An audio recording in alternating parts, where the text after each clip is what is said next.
What is up, guys? Welcome back to another video. Another video means another dopamine high, except to buy something to feel something. And it's been a while since I've last uploaded, around 2 months now. And that is mostly due to the fact that everything that I've wanted to review has yet to arrive until now, and also my luck, the thing that we are reviewing today did come a little late, so there was that delay as well. But for today's video, we are taking a look at Hasbro Star Wars The Black Series Imperial Sandtrooper, and this isn't just some quick re-release to get some money out of us. This is actually a updated figure using the new and improved Stormtrooper mold, which everyone seems to like, including myself. And if the idea of a new and improved Sandtrooper figure does excite you, and at any point during or after the video you realize you want to pick up this figure for yourself, you can from a variety of locations online, starting off with Hasbro Pulse themselves. Now, I will say the prices have been updated, so this figure will now run you for $27.99, but if you were like me and you pre-ordered this figure before that, you are gonna get the figure for what you paid for. So I was fortunate enough to get the figure for $24.99. And then for a whopping $29.99, we have GameStop. So if you're really desperate, you really can't find this figure elsewhere or whatever, or you're just really loyal to GameStop, you can pick up the Sandtrooper from here. But I would not pick up this figure for $30. Not that this is a bad figure, but it's just there are cheaper options, as I will go on in just a second. But like, GameStop, what the fuck are you doing? And then for $24.99 still to this day, I have checked, so these prices are good. We have Entertainment Earth, the Best Buy website, and Amazon for, again, $24.99, which is nice. And then finally, the Big Bad Toy Store has this figure for $25.99, which all things considered isn't bad, seeing that Big Bad has been increasing their prices. So at any point during or after the video, you do want to pick up this figure for yourself. Links in the description of the video as always. And who knows, despite the increase in prices for the Black Series, maybe if this figure does well enough, Hasbro will take note and, give us updated re-releases of the other Sandtrooper figures or any other Stormtrooper variants that came out when they were using that mold. But with all this information now out of the way, let's open up this bad boy. Well, I kind of lied. First, we have to look at the packaging, and this is the standard Black Series packaging with the New Hope color scheme, looking all nice. Seems like everything that should be there is included, which is a good thing. We have a portrait of our trooper on the side, and on the back we have another portrait with a brief description of what he is all about, the standards of the Black Series packaging. So, nothing too exciting. We've seen this all before. So with that said, let's open up this bad boy now.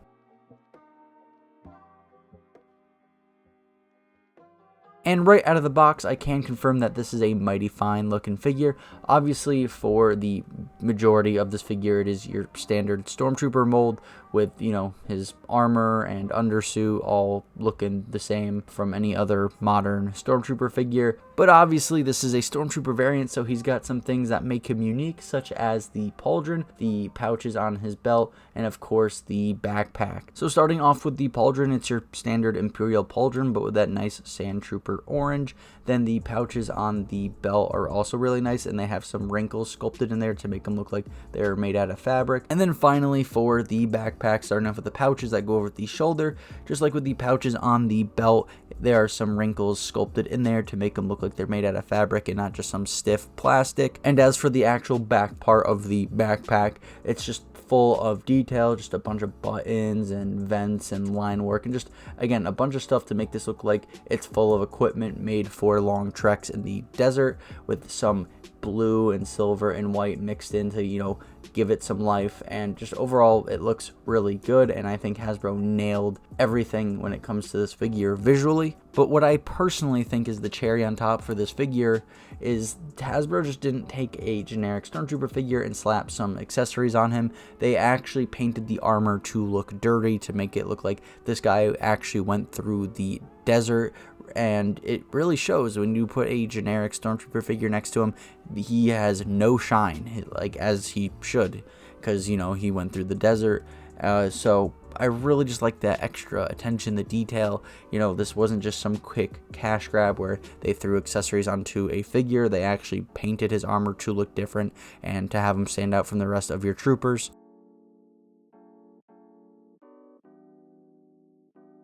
And moving over to articulation, starting off with the head, obviously we can rotate the head 360 degrees. Then we can have our trooper look up and down a decent amount. And the same could be said about the range when we sway the trooper's head side to side. Then moving over to the arm, we can rotate the arm up and over 360 degrees. And then when it comes to bringing the arm up and down, there's some decent range here. And even when we rotate the arm 180 degrees, it still has some good range going up and down. And we can even move the shoulder back and forth, which is really nice because this allows for a lot more poses and use out of the figure with their accessories. And then of course we can rotate the elbow and forearm 360 degrees as well. And the elbow bend on this figure is good as always. And of course with the hand, you can rotate it 360 degrees and bend the wrist however you please. And for those wondering, even with the the arm can rotate 360 degrees, and you can even have it go up and down in both positions, which is really nice. And then moving down to the torso, you can rotate it 360 degrees, and we can get some nice back and forth sway with the torso as well. And the range is still good when it comes to swaying the torso side to side as well. And moving down to the legs, you can't really rotate the legs 360 degrees because of the armor clashing with itself, but the range is still really good nonetheless. And when it comes to the splittage of this figure, it's not a full split, but the range is still really good. And in the upper thigh, there is a nice pivot that we can get for even more posability and balancing of our figure. And then moving down to the knee, we can rotate the knee and calf 360 degrees. And then when it comes to the knee bend on this figure, it is as good as ever, which we obviously want. And then finally with the boots, you can rotate them 360 degrees and bend the ankle however you please.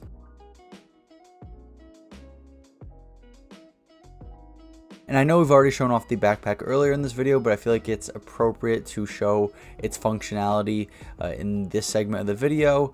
But obviously it's just a simple peg and peg hole system. We've seen it 1,000 times over, and when it's on the trooper's back, it stays on all nice and snug. And getting into the blasters included, starting off with the E11 blaster. This is a blaster that is by no means new to the Black Series. We've seen it 100 times over.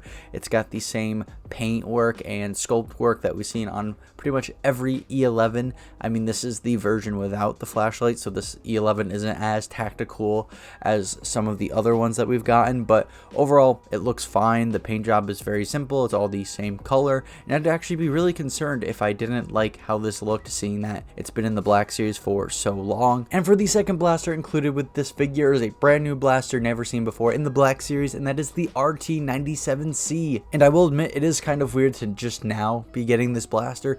We've had tons of Imperial figures come out throughout the years, and it's just, you know, something that you would have thought we would have had by now, but better late than never. And I will say Hasbro did a great job with the visuals. Just to get the obvious out of the way, the paint job is just very simple. It is all the same color. It's that like dark gray that we see on all the other Imperial blasters. And when it comes to the sculpt work of this blaster, I think Hasbro did this blaster justice. There's just so much detail to be found, starting off with the ventilation on the barrel, to the textured grip on the handle and not magazine, to the smaller details on the scopes, the wiring on the first optic, the other, you know, intricate pieces and line work on the not magazine, and this little thing on the side that I could not tell you what it is. And even though it took Hasbro 12 years to finally introduce this blaster into the Black Series, it is a welcomed addition, and I think they did it justice. And I think one thing they should do, since they've given us a new Sandtrooper figure and a new blaster for the Sandtroopers, is actually touch up on a blaster that came with the original Sandtroopers, and that is the T21, because that mold is horrendously outdated, and I think everyone would welcome an updated mold of that blaster.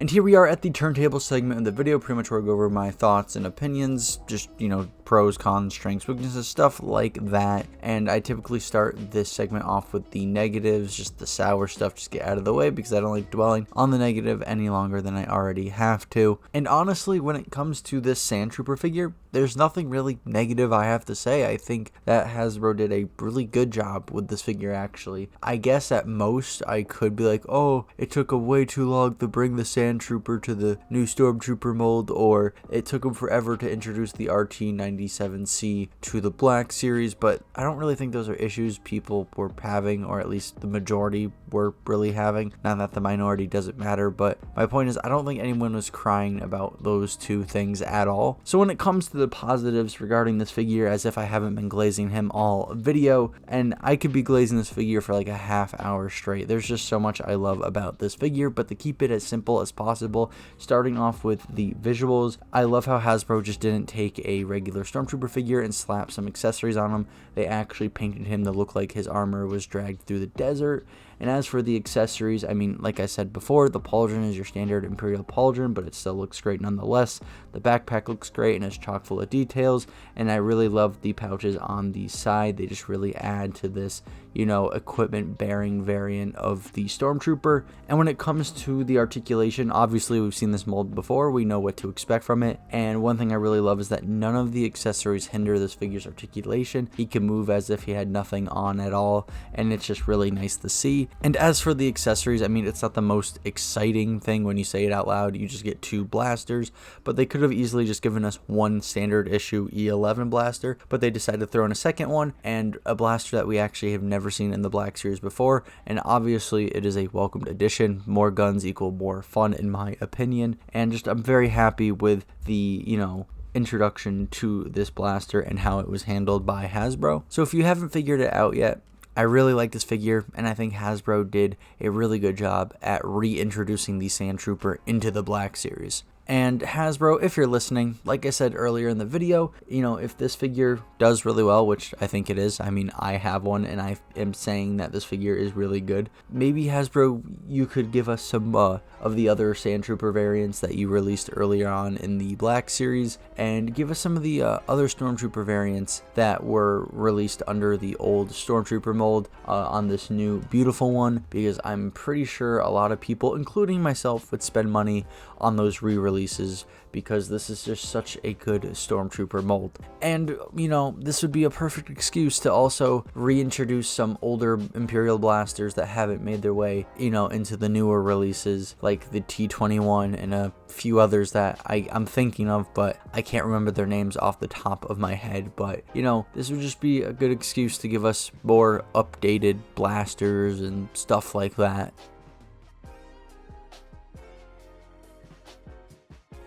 But I think that's everything I have to say about this figure. If you have this figure, please go down in the comment section below. Tell me what you feel about this figure, because obviously I'm very happy with how it is. And if you don't have this figure, like I said earlier in the intro, links in the description to a bunch of websites where you can pick this figure up for yourself.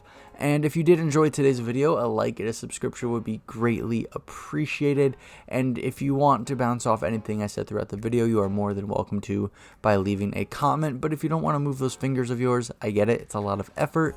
And don't worry about the bell, because we both know that shit is broken. And if you want to see more content like this, there's plenty of it on the channel. I've reviewed a handful of Black Series content for y'all to watch, and I also have videos on other franchises such as Halo and Alien, Predator, Alien vs Predator, and I have like 2 Warhammer videos. So if any of that interests you, feel free to go check that out. And with all that said, please stay hydrated and have a wonderful day.